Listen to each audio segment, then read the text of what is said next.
اعوذ باللہ من الشیطان الرجیم بسم اللہ الرحمن الرحیم علی کائنات حضرت امیر المومنین علی ابن ابی طالب علیہ السلام کے مجموعہ کلام نہج البلاغہ کے دوسرے باب میں سے 29 نمبر پر وصیت۔ اس طرح کہ تمہیں اپنی بارگاہ میں سوال کرنے کا طریقہ بتایا، اس طرح جب تم چاہو دعا کے ذریعے اس کی نعمت کے دروازوں کو کھلوا لو، اس کی رحمت کے جھالوں کو برسا لو۔ ہاں، بعض اوقات قبولیت میں دیر ہو تو اسے نا امید نہ ہو، اس لیے کہ عطیہ نیت کے مطابق ہوتا ہے، اور اکثر قبولیت میں اس لیے دیر کی جاتی ہے کہ سائل کے اجر میں اور اضافہ ہو اور امیدوار کو عطیے اور زیادہ ملے۔ اور کبھی یہ بھی ہوتا ہے کہ تم ایک چیز مانگتے ہو اور وہ حاصل نہیں ہوتی، مگر دنیا یا آخرت میں اس سے بہتر چیز تمہیں مل جاتی ہے، یا تمہارے کسی بہتر مفاد کے پیش نظر تمہیں اس سے محروم کر دیا جاتا ہے، اس لیے کہ تم کبھی ایسی چیز بھی طلب کر لیتے ہو کہ اگر تمہیں دے دی جائیں تو تمہارا دین تباہ ہو جائے، لہذا تمہیں بس وہ چیز طلب کرنا ہے کہ جس کا جمال پائیدار ہو اور جس کا وبال تمہارے سر نہ پڑنے والا ہو۔ رہا دنیا کا مال تو نہ یہ تمہارے لیے رہے گا اور نہ تم اس کے لیے رہو گے۔ یاد رکھو تم آخرت کے لیے پیدا ہوئے ہو، نہ کہ دنیا کے لیے، فنا کے لیے خلق ہوئے ہو نہ کہ بقا کے لیے، موت کے لیے بنے ہو نہ کہ حیات کے لیے۔ تم ایک ایسی منزل میں ہو کہ جس کا کوئی ٹھیک نہیں، اور ایک ایسے گھر میں ہو جو آخرت کا ساز و سامان مہیا کرنے کے لیے ہے، اور صرف منزل آخرت کی گزرگاہ ہے۔ تم وہ ہو جس کا موت پیچھا کیے ہوئے ہے، جس سے بھاگنے والا چھٹکارا نہیں پاتا، کتنا ہی کوئی چاہے اس کے ہاتھ سے نہیں نکل سکتا،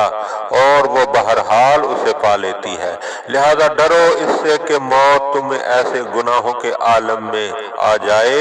کہ جن سے توبہ کے خیالات تم میں دل میں لاتے تھے،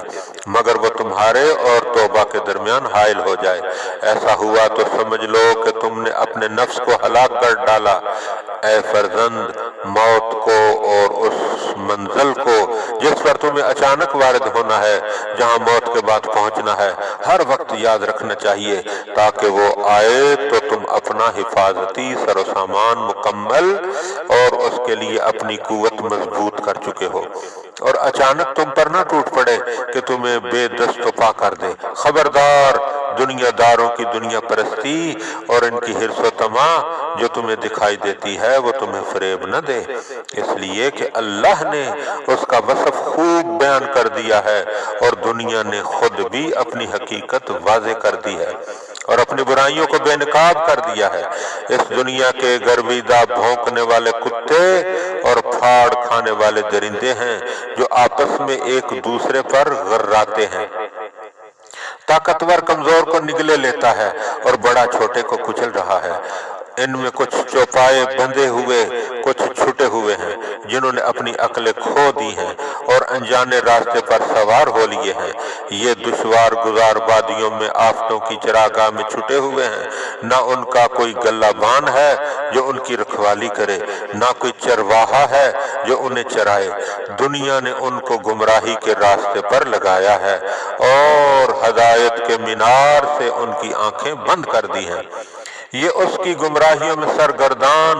اور اس کی نعمتوں میں غلطان ہیں،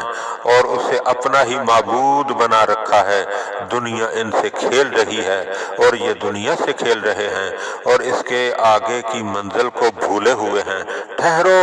اندھیرا چھٹنے دو، گویا میدان حشر میں سواریاں اتر رہی ہیں۔ تیز قدم چلنے والوں کے لیے وہ وقت دور نہیں کہ اپنے قافلے سے مل جائیں، اور معلوم ہونا چاہیے جو شخص لیل و نہار کے مرکب پر سوار ہے وہ اگرچہ ٹھہرا ہوا ہے مگر حقیقت میں چل رہا ہے، اور اگرچہ یہ ایک جگہ پر قیام کیے ہوئے ہے مگر مسافت طے کیے جا رہا ہے۔ اور یہ یقین کے ساتھ جانے رہو